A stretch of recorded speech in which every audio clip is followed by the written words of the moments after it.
Here's the Fusil de Chasse that Ben made for me. I'm going to break it down, talk about some of the interesting features of it and things that I like about it.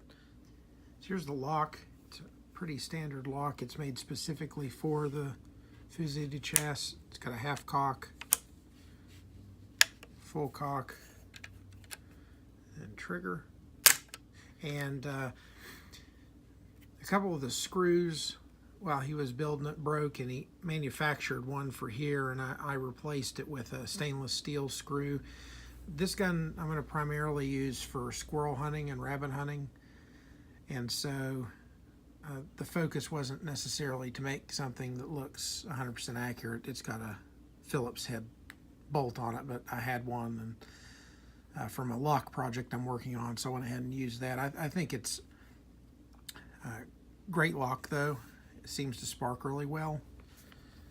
The barrel was actually the 62 caliber collar aim barrel I bought last year. I had planned on doing a project with it and just never, I feel like I was never really going to get around to doing that, so I went ahead and gave it to him because he was wanting to build a gun, and this was the first gun he had built. And the first thing he did with it was, of course, smooth it out, but in a lot of the originals, he went from a hexagonal and kind of ground the edges down here into the wedding band to the smooth bore, and did an excellent job on that, as with the rest of the gun. If you look here on the bottom, he forged the trigger that's underneath the gun. He forged it out and made the trigger guard out of brass. He had a piece of brass that he got from a craft store and hammered it out, cold hammered it. And one of my favorite parts of the gun is he did these little kind of primitive etchings in the bottom, which was really great. And I've asked him whenever he gets a chance to go ahead and do that over here on the plate on the other side here, the bolt plate for that. The Fusil de Chasse has what's called a cow foot stock, just the shape of it, and I really like the shape of this stock. He also did a really great job in smoothing this. He sanded it and then heated it so it raised the hairs on it, and then shaved them so it's super smooth. I've never felt anything quite like that in terms of the workmanship on that. That's pretty good. And then the stain he used was just coffee, and then he sealed it. It's a brass butt plate.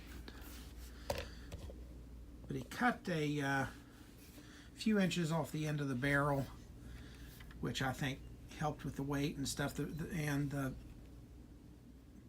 had pre-made ramrod thimbles, pinned everything in, soldered the lugs on the bottom of the barrel to pin the gun in. What I really like about this gun is it's only a 62 caliber smoothbore, so it's about a 20 gauge. And the reason that I wanted to make a Fowler out of this barrel, or something to hunt, squirrels, rabbits, birds with, is one, it's mostly what I hunt. You could also deer hunt with it. You could use a round ball, but it's a smoothbore gun.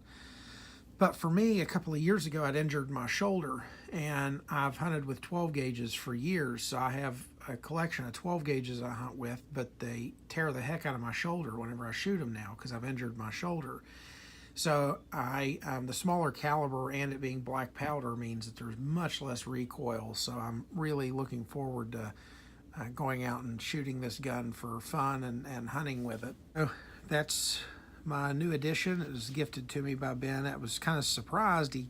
I gave him the barrel to make him a gun, but he decided to make me one with it, which I really appreciate, and it's really nice, and I'm really happy with it, and especially considering it was the first gun he's ever built. It's certainly better quality in terms of the workmanship than the first one that I built, which is the matchlock I built last year. So anyway, it's very good example of a Fusil de Chasse. I like it, and I'll be using it soon.